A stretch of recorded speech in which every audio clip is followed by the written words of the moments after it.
पूर्णात् पूर्णमुदच्यते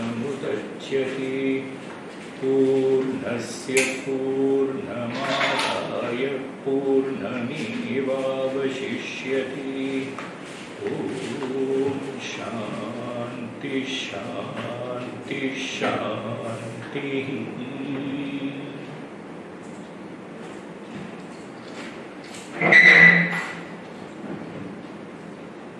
So the first mantra, Shankaracharya's commentary is in Sanskrit and the English explanation. I will try to give.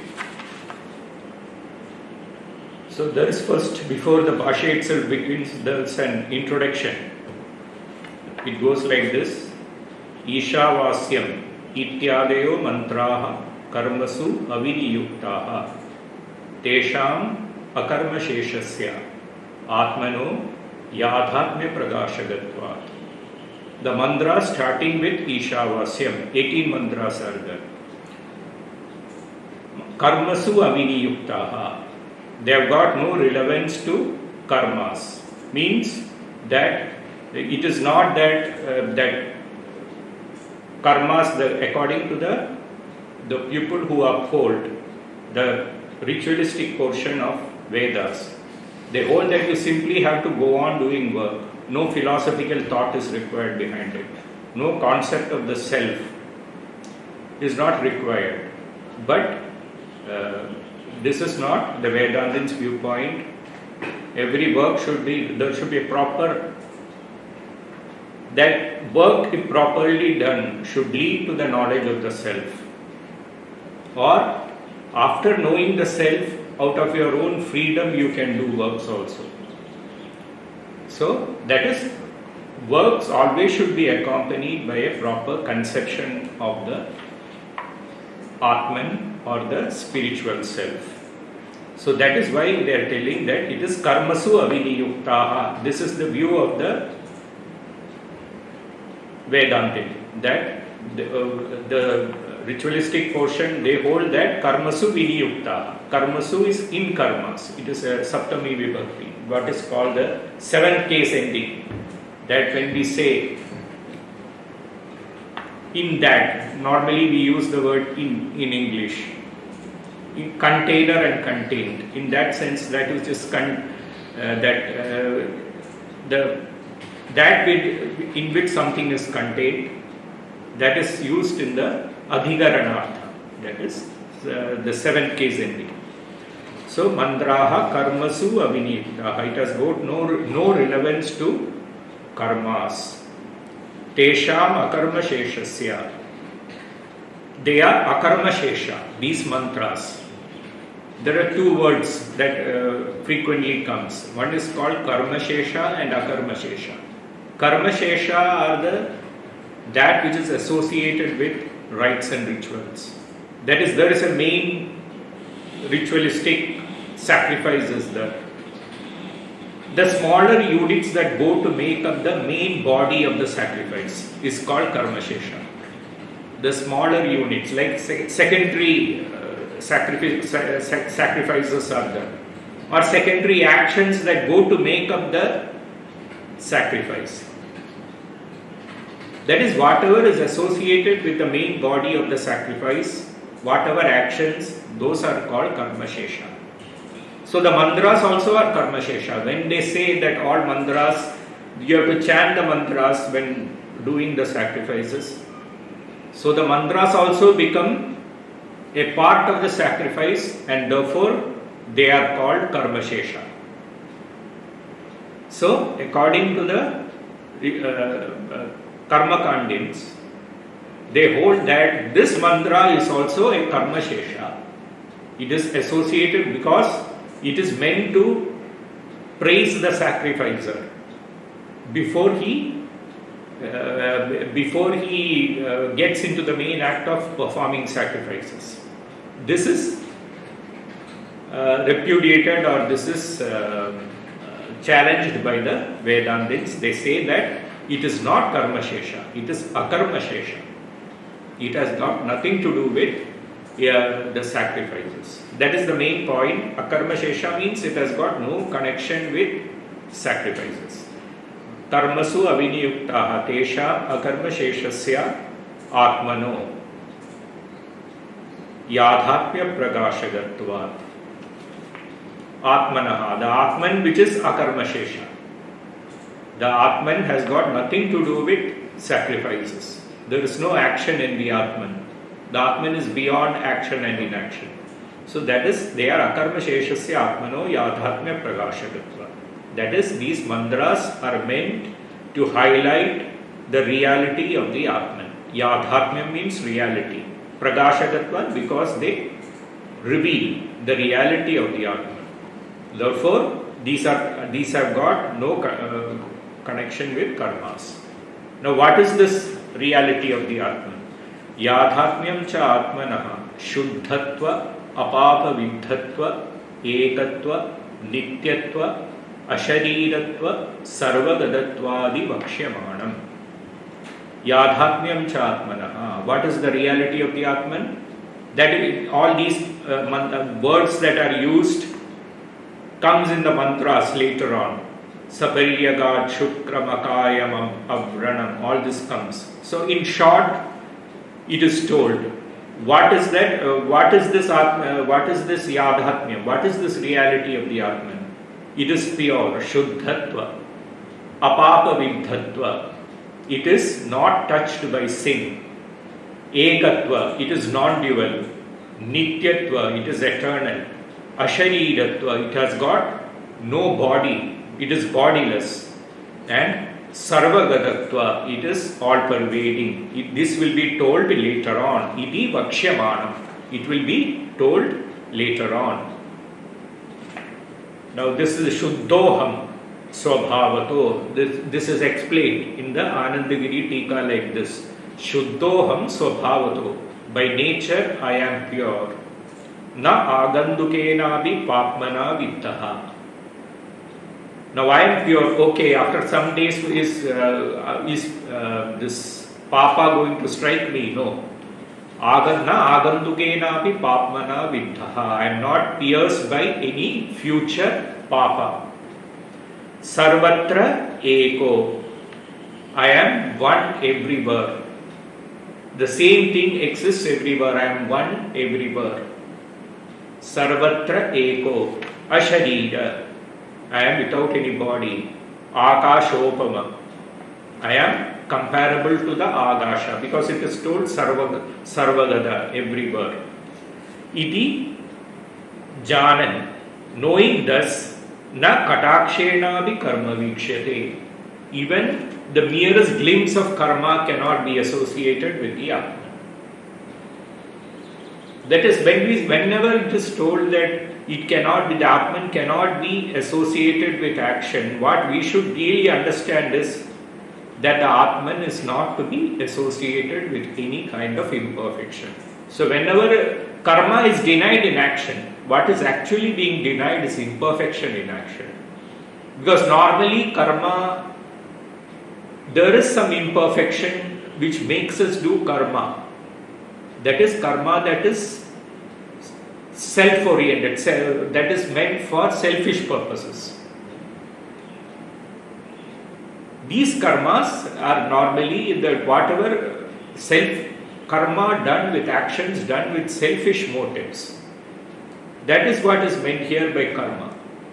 And what is meant here, so when karma is being repudiated, what is being repudiated actually is karma done with selfish motives.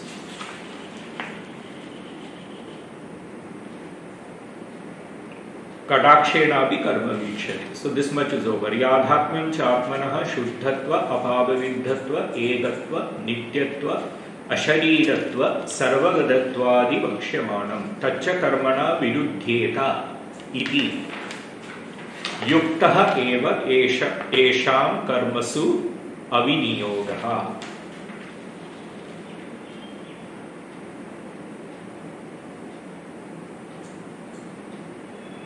Tacca karmana viruddheta. That is, tacca means that that Shuddhatva, whenever these qualities that are told, that purity, not touched by sin, etc., these are opposed to work. Because the soul is perfect, it doesn't require to do any work. No work is required to add on to that perfection. I am already perfect, so I don't require to do anything to enhance my perfection. That is the point. Tacha karmana virudhyeti yukta eva esham karmasu aviniyogaha. Therefore, it is quite justified in saying that these mantras have got nothing to do with karmas, because they highlight the perfection of the Atman. That is the reason.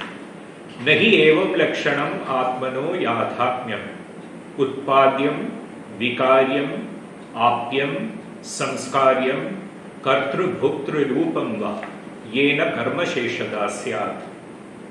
Nahi evam lakshanam atmano yadhatmyam.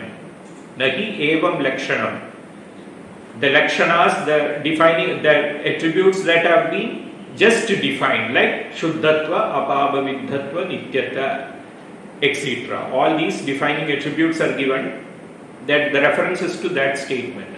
Shuddhatva, Apabhavidhatva. Nahi evam lakshanam atmano yadhatmyam. The reality of the Atman, which has been referred to as Shuddhatva, etc., Utpadyam. It cannot be, it is not, 4 words are used here. Utpadyam, Vikaryam, Apyam, Samskaryam, and 5th one, Kartru Bhoktru Rupam Va. Yena Karma Sheshadasyat.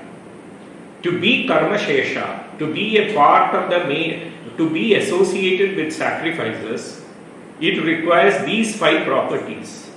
It should be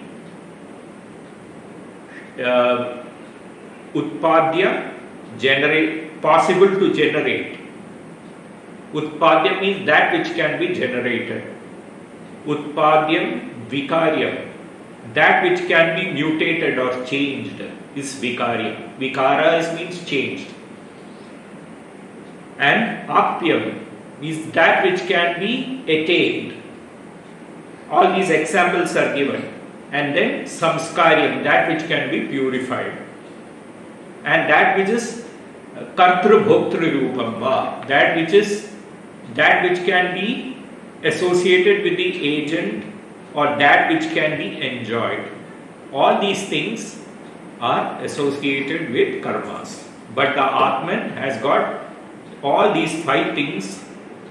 This Atman can neither be generated, nor it can be changed, nor it can be attained, nor it can be pure, nor it requires any purification, nor is there any subject-object split in it. That is what is told here, Kartru Bhoktru Rupam Va. When does a subject-object split comes into existence? When I think I am imperfect, then I require something to become perfect. That is how this Kartru Bhoktru Rupam comes into being. I am a Karta and I require a karma. I am a Bhokta, I require Bhoga to become perfect. So the subject-object split comes into place when we feel we are imperfect. We should take up that series which I told earlier, that is avidya, kama and karma. There is that reality of the self, the perfection of the purnatva bodha, characterized by the perfection or the awareness of perfection. That becomes somewhat covered due to avidya. That is, the perfect comes to think of itself as imperfect. This is the beginning. Then what happens? To regain that memory of that perfection is there. To regain that perfection, I have to do work. And thus I have to add something from outside to myself to regain that perfection. That is why avidya, from avidya comes kama. Kama, that I have to do something to get that perfection. I desire something in this world so that I can regain my perfection. So that is kama, and from that comes karma. and you go on doing karma, you become attached to things in the world, and it's like a loop feeding on itself. That attachment leads to more karma, and that karma leads to more karma, and thus the state of samsara becomes deeply rooted or deeply entrenched. But the Atman is like this. Now these four things have been told here. Utpadyam. For instance, Utpadya is told, they use this duff is used called purodasha in sacrifices, it is called. It is something that is prepared. It is a part of the sacrifice. This is the example given here, so I am telling that. It is prepared by using hot water. Rice is put in hot water and you get a kind of paste-like structure. Food that is called purodasha, duff. So that is utpadya. So for this preparing of purodasha, there is mantras under. But in the case of these mantras, Ishavasya Ityadi, has got no connection to actions like that. So utpadya is what example is given of preparing the rice balls called purodasha. So these mantras have got no connection with that. It is not used to generate anything. It is not used to represent action generating something. This is the main point. It is not utpadya. Again, it is samskara, vikaryam. Like they say, example given is sobarasa is crushed from a creeper. Particular creeper is there. You crush it and extract a juice. So the juice is a vikara of the creeper. Like that, the Atman, is it a kind of mutation or a transformation of anything? Then we can say it is connected with actions, but no, it is not vikarya also, it is not vikari also, it cannot be changed. So, the Atman is neither utpadyam, it is neither vikaryam.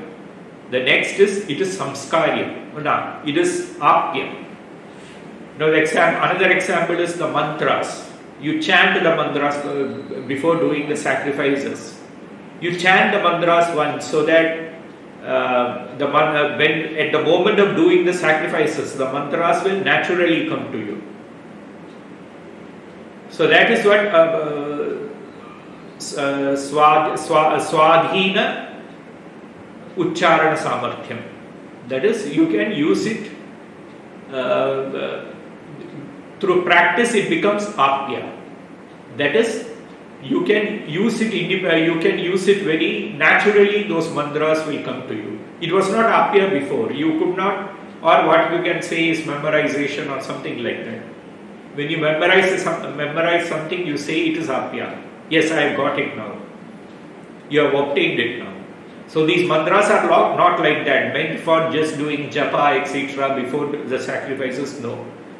It is meant for realizing the Atman. It reveals the real nature of the self. It is not something that you should go on repeating it and then you should memorize it. No, that purpose also is not there. Then it is also not samskarya. Samskarya means sometimes you use some kushagrass is used to purify something.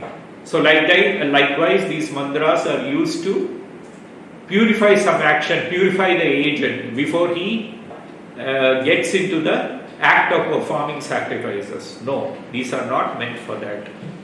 Kartru bhoktru rupam va. Nor is it meant for what is called that. It is used to boost the agent or the enjoyer. It is not meant for that. Those purposes. It does not indicate any subject-object split also. That I am an agent, I am an enjoyer, and I have to perform this act. I have to perform this mantras as a part of the sacrifices. This also is not there. If these were there, they could have been a part of karma, but the Atman is neither utpadya, capable of generation, vikarya, transformation.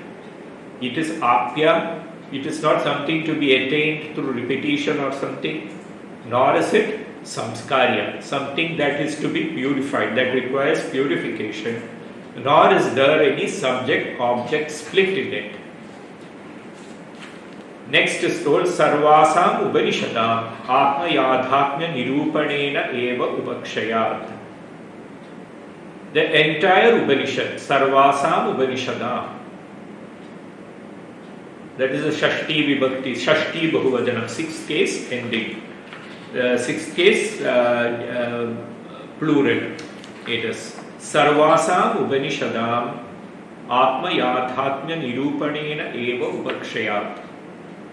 All the Upanishads exhaust themselves in ascertaining the Atma Yadhatmya, the real nature of the self. How? That is being told here.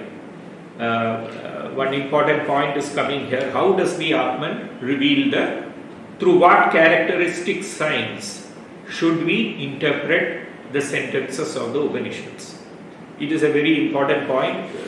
It is coming to that. Sarvasam Upanishadam Atma Yadhatmya Nirupanena Eva Upakshayat Gitanam Moksha Dharmanam Cha Evam Paratvat. The Gita, and Gita is actually technically not an Upanishad, it is technically a part of the Smritis. The Upanishads are Shrutis, and the Gita etc. they have got human authorship, it is believed, and it is also, as the position that is given to the Gita is almost equal to the Upanishads only, perhaps even greater than the Upanishads. But technically it is considered to be a part of the Smritis, not of the Shrutis. So Gitanam Moksha Dharmanam Cha, also of all Moksha Dharmas, Evam Paratvat, it engages itself in this only. In that also has got the same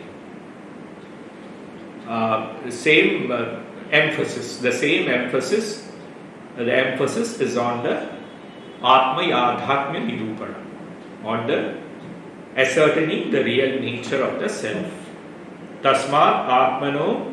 Then the question arises: if everything, the main purpose of the Upanishads, everything is the highlighting the real nature of the self, then why all these karmas have been told? Then what is there? Then they were not required at all in the first place. So then why is it these karmas? What is the purpose of the sacrificial portion of the Vedas? What are the texts delineating the sacrificial portion of the Vedas? What is their purpose? This is told next. Tasmat Atmano Anegatva Kartritva Bhoktritvadi Cha Ashuddhatva Papa Vidhatvadi Cha Upadaya Loka Buddhi Siddham Karmani Vihitani. Atmano Anegatva. You take into account, that is, as told before, that these works have been told, this has to be done, it has got a purpose. The main purpose is the realization of the Atman. But if this realization is not there, what you will do? And here we come to that second mantra actually. The second mantra is Kurvanneveha Karmani. You should do work. If you are not, that maturity of wisdom has not yet arisen within you, then you should undertake works done with the proper attitude, which will lead to that maturity of wisdom. And so it takes into account your mental state. So that mental state is not fit for giving up works. That proper conception of the self is not yet there. Then you should perform works with a certain attitude. That is what is told here. And so they have told those people should perform works, the different kinds of sacrifices. These sacrifices are meant for those people. That is called Loga Buddhi Siddham. Because if they don't engage themselves in sacrifices, the mind will go in some very wrong direction. At least these things are instructed by the Vedas. So, unless we perform actions, the person requires to do something. Some action is required. Some scriptural sanction should be there behind his actions. Those actions may be selfish, motivated for one's own gain, but the scriptural sanction should be there behind it. That is the point made here. But if you give away all kinds of sanctions and just do actions for your own gain or for motivated by selfish purposes, then that will not lead to a spiritual outlook of life. So this is what is tasma. So you take for granted that the Atman is actually Eka, it is one only. But because that feeling is, I am not able to understand that Egatva. So you take for granted, the Smritis, the Vedas take for granted that the Anegatva Buddhi is there. Let it be there. You feel that there are many souls, okay, let it be that. You take for granted for the time being that there are many things in this world, or there are many beings in this world. Tasmat Atmano Anekatva Kartrutva Bhoktruttvadi. That there is a Karta and he has to do actions and he has to enjoy. These things, let it be there with you. Cha Ashuddhatva, Cha Shuddhatva, Ashuddhatva Pavaviddhatva. The opposite of what is told of the Atman. It is Ashuddha. The Atman has got some Ashuddhatva in it. And it is Papa Viddhatva. It is also sins and all. It is susceptible to sin, right and wrong actions. That if you do wrong actions, that phala will come to you. That is what is sin. What is sin means what? We do something wrong out of ignorance and that boomerangs on you as sin. That is what is told. So, Ashuddhatva, Pava Viddhatvadi cha Upadaya, accepting that.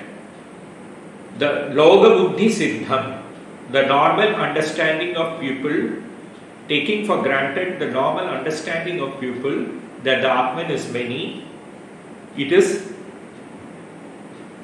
has got the subject-object split in it, it requires enjoyment and it is impure and it is pierced by sin. Taking this for granted, for him the karmas, the rites and rituals have been enjoyed. This is the point.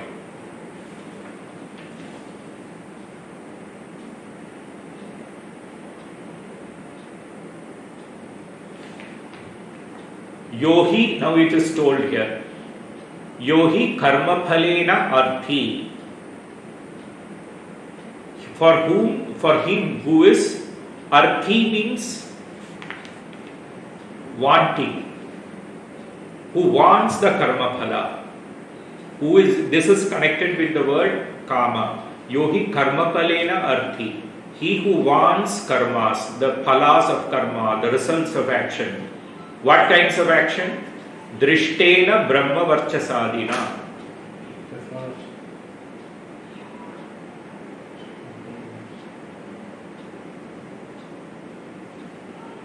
Drishtena Brahma Varchasadina, Adrishtena Swargadina cha, Dvijadiraham, Na Kana Kubjatvadi, Anadhikara Prayojaga Dharmavan, Iti Atmanam Manyate. So adhikriyade karmasu iti adhiki adhikara vido vadanti.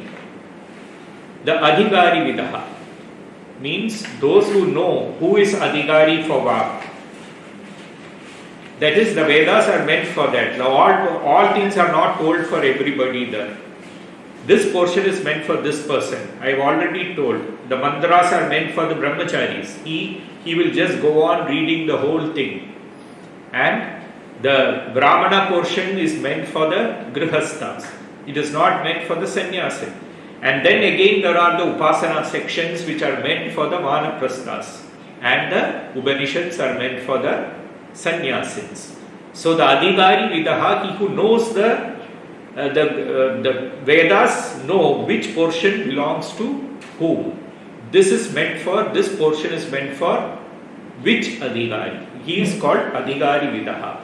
So, Adhikari Vido Vadandi. What do they say? That those who know the secret of who is qualified for what.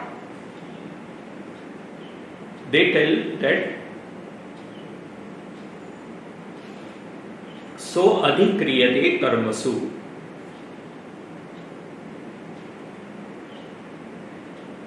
They have determined that such and such persons are qualified for works. Who are they?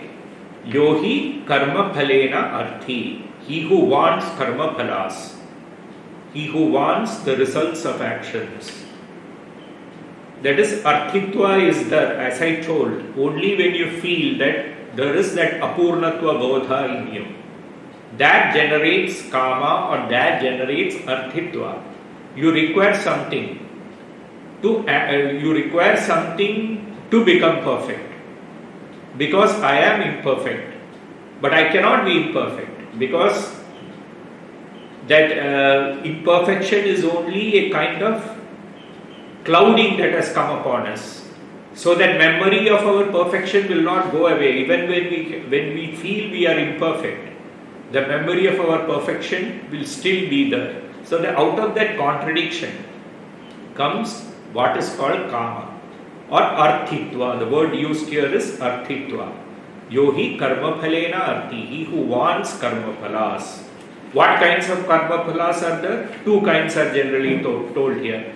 Drishtena brahma varchasadina. Drishta means that which is seen effect and unseen effects.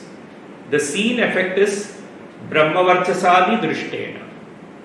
That brahma varchasadi is if you perform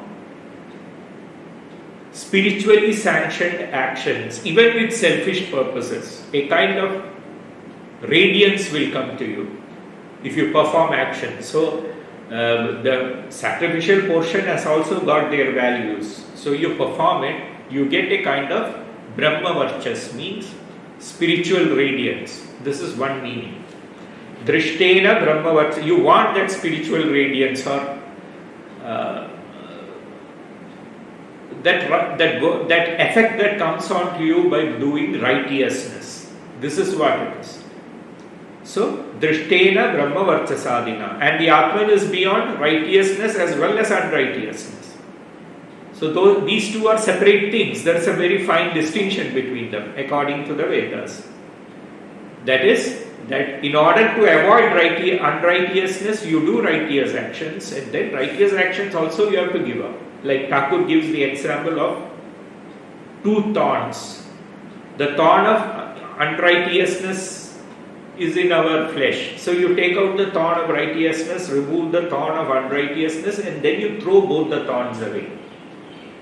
So you can say that the rites and rituals are like the thorn of righteousness that is used to remove the thorn of unrighteousness. But after that, both we have to discard both the thorns away, because the Atman is beyond righteousness and unrighteousness. So, yohi karma palena drishtena brahma varchasadina adrishtena swargadina cha. So, the first phala, for first result of action is brahma varchasadi drishta phala.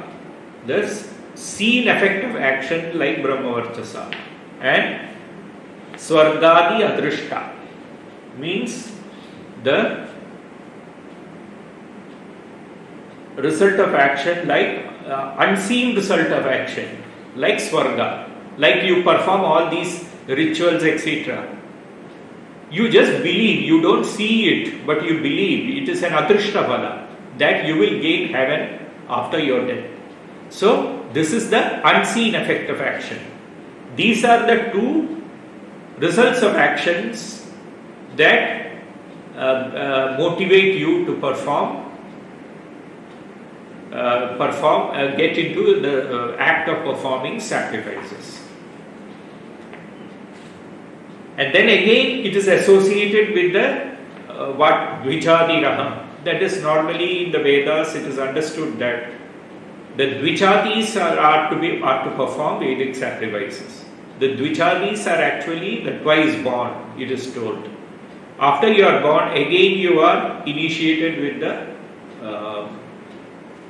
sacred thread. And all the three castes, the Brahmana, Kshatriya, Vaishya, it is told all these three castes should be performed with this. They are all considered Dvijatis.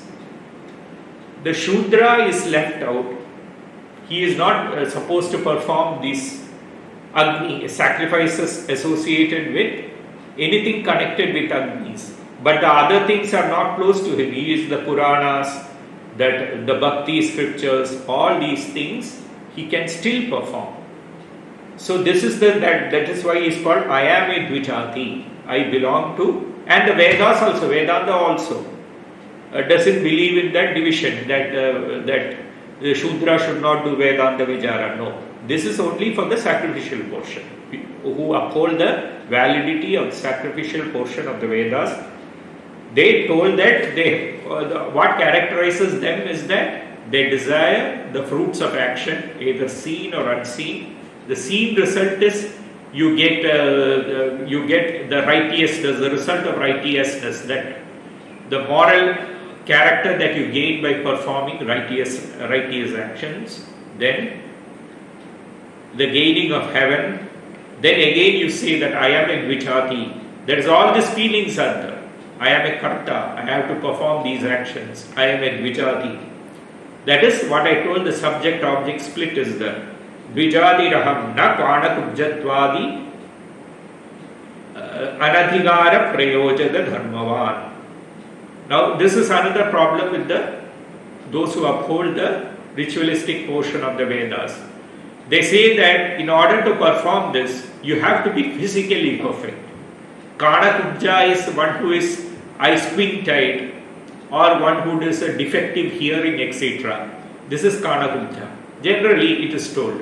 That is, if you have got any handicap, you cannot perform these sacrifices.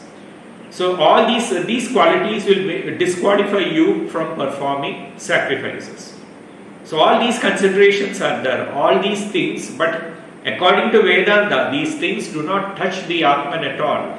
Whatever you are, whether you are physically fit or whether you have got any defect in your organs, it has got nothing to do with the Atman or the self, because it is Asharira. It was already told, it is Asharira.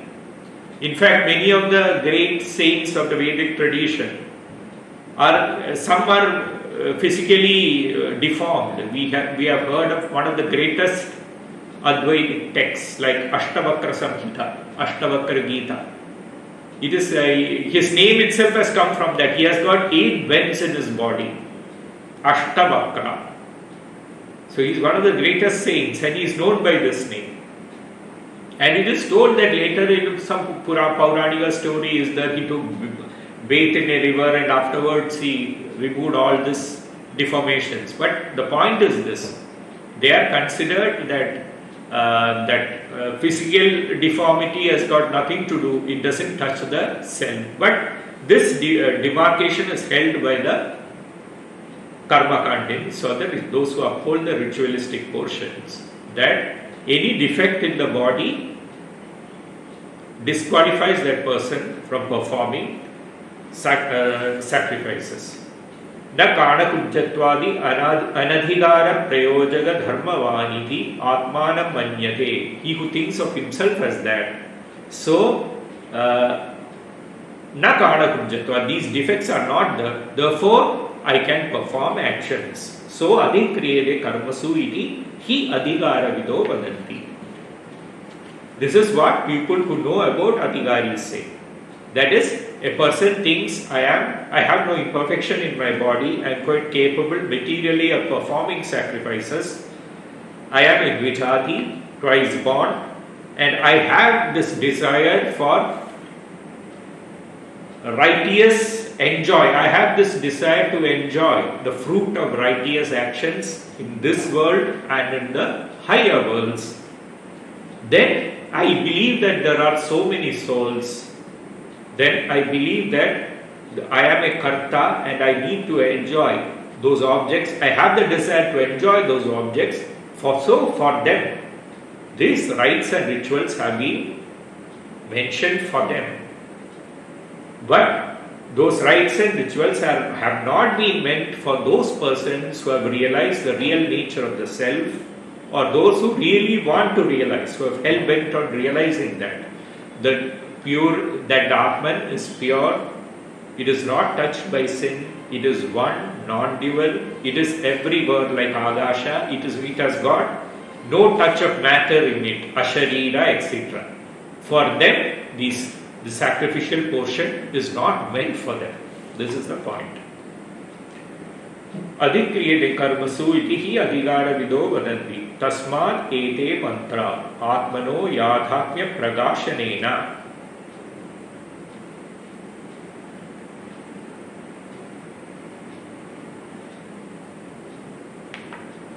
Now it is told here, one thing can be told here,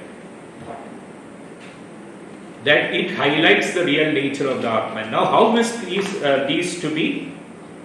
How do they highlight the true nature of the Atman? There are 6 characteristic signs that are told.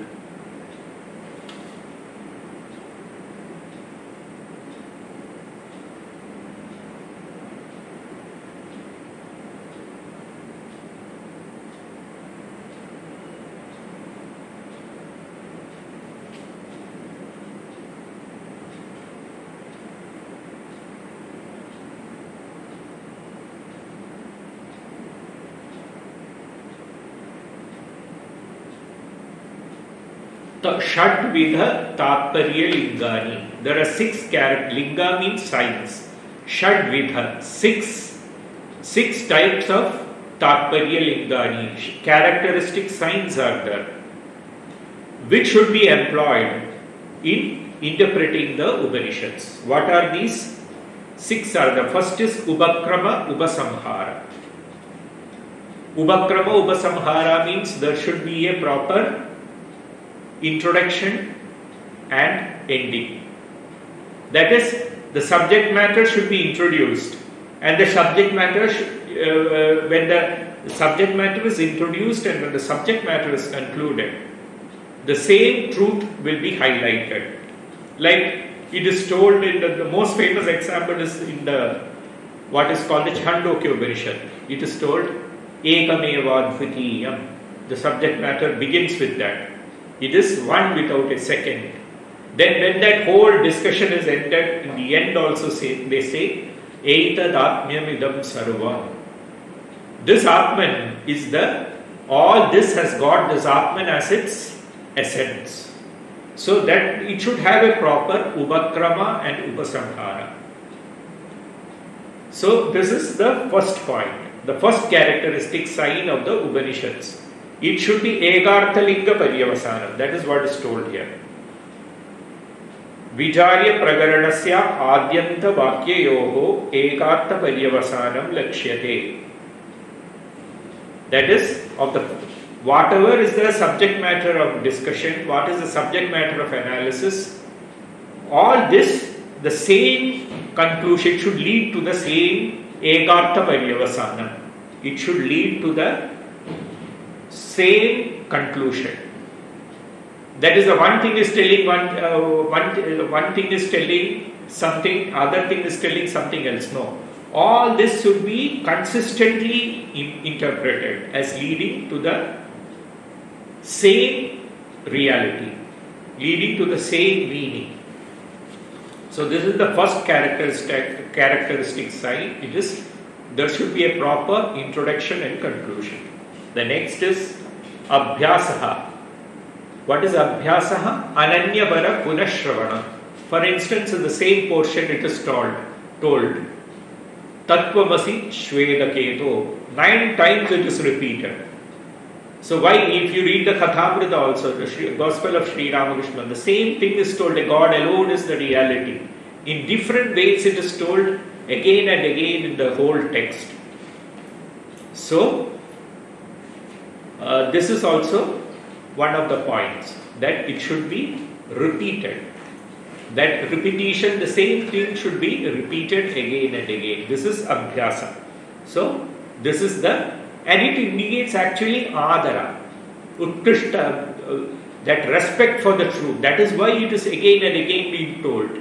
And so when it is repeated again and again, we understand the Utkrishtatva, that super excellence of the thing that is, of the idea that is conveyed. It is told here, Abhyasaha Ananyabara Punashravanam Adara Dwara Taparya Nirnayagaha Tena Artasya Utkrishtatva. Therefore, the meaning of that which is highlighted is something very belonging to a very high order. It is something very good or belonging to a something that is very much Utkarsha is the word.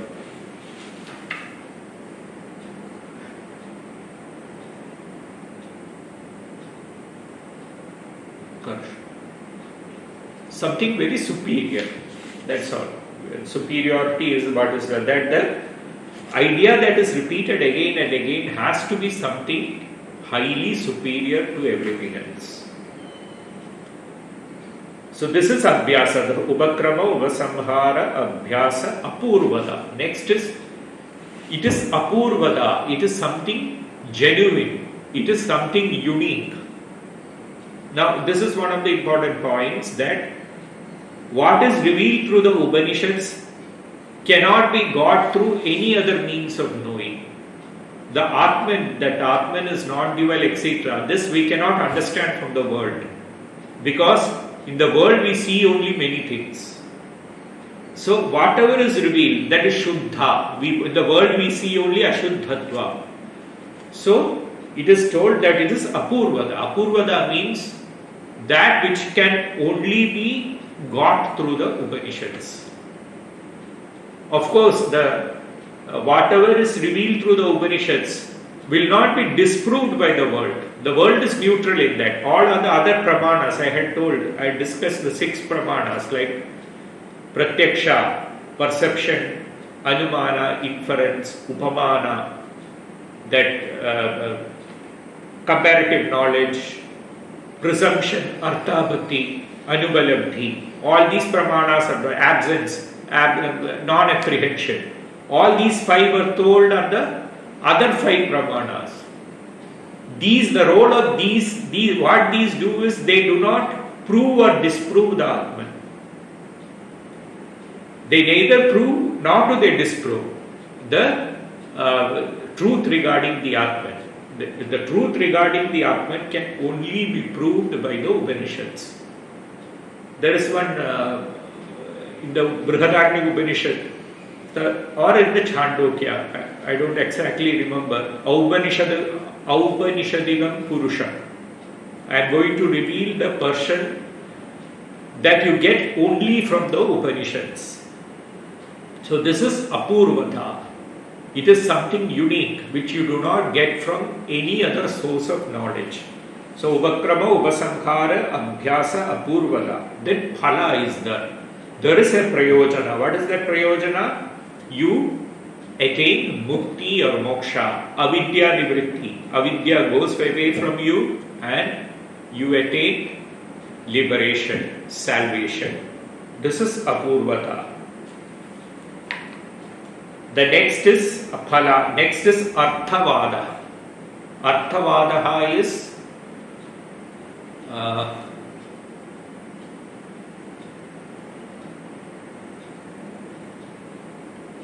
that is, you are praising as well as you praise it as well as opposite of praising. You use Ninda, Stuti and Ninda. This is what is meant by Arthavada.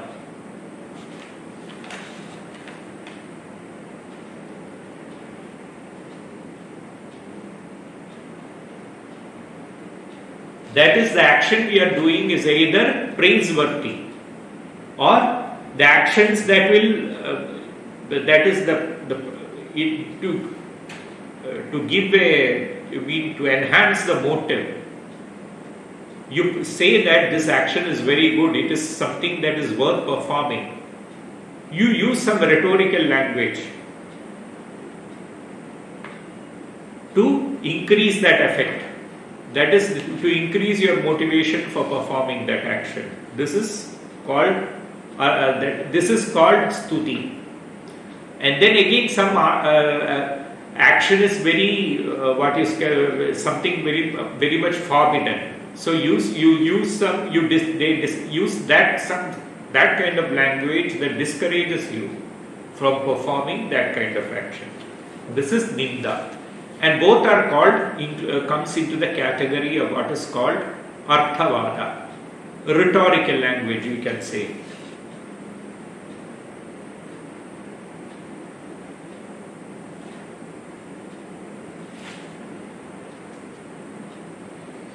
Like it is told in the same that Chandogya Upanishad.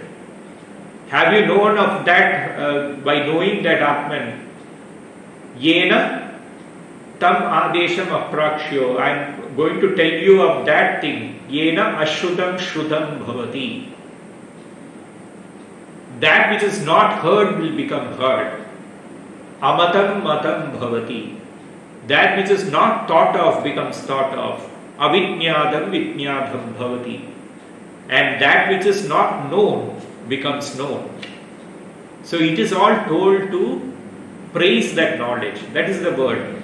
This is told to praise that knowledge. Oh, is there something like that by which the unheard of things can also be heard? Then it must be something great. I must really pursue it. This is Arthavada. So this motive is given by Arthavada. So these are all Stuti Vachakas. Again, when here it is told Asurya Namate Loka in the third verse, they will fall into deep darkness. These should not be literally taken. This is told, the third verse, Andhena Tamasabdadaha. He do not perform these two roots, the first root of Atmajnana or the second root of performing actions properly with a proper attitude. If you do not perform these two things, then the third alternative is that you fall into the hells, the darkest hell. That's what is told here. That loga which is filled with the andhagara, the darkness of ignorance. It is told here. So this is not to be literally taken. This is actually a censuring sentence, and it is used to discourage us from performing, from deviating from the path given to us by the Vedas, the twofold path given to us by the Vedas. So this is the next thing. So this is Arthavada. Then the final one is Upapatti. Upapatti is demonstration. That is, you use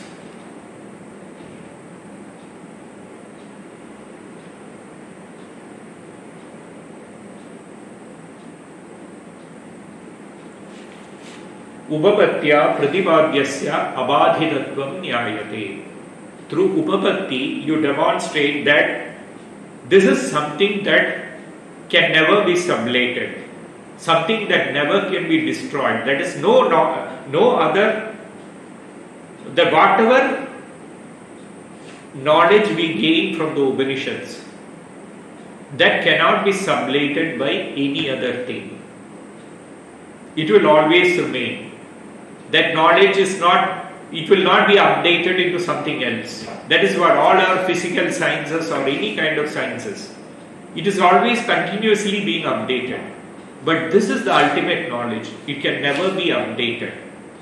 So yukti is used to that. Yukti means through the process of yukti, you understand that the unsublated nature of the truth is revealed.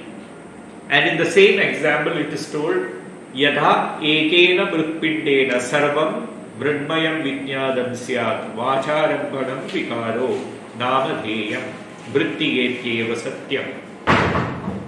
This is the yukti is used here. What is told? When you know a lump of clay, you know everything that is made of clay.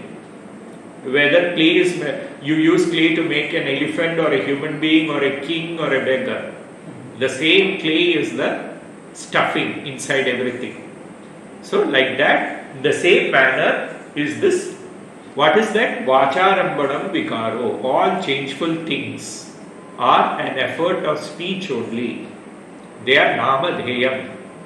We give them a name. We separate them from the reality and thus give them a name. Vrittigetyeva satyam. The real nature is clay only. Means the real nature is sat only. The pure existence alone. They are, every object in this world is made up of. So all this is the yukti. Means they are demonstrated to show that the unsublated nature of the reality that is understood from the Upanishads. So these are the 6 characteristic signs. One is a proper introduction and conclusion, upakrama, upasamhara. Second is abhyasa, repetition. The same thing is repeated to highlight the truth. Then it's apurvada. Apurvada means the uniqueness. The thing that the knowledge that is gained from the Upanishads is unique. You cannot have it from any other source of knowledge. Then it is phala. The phala, it also states the phala. What is the phala? It is moksha. It is not the meaning of heaven or anything. It is the destruction of ignorance and thus being free from the state of samsara. Phala. Then arthavada. Arthavada is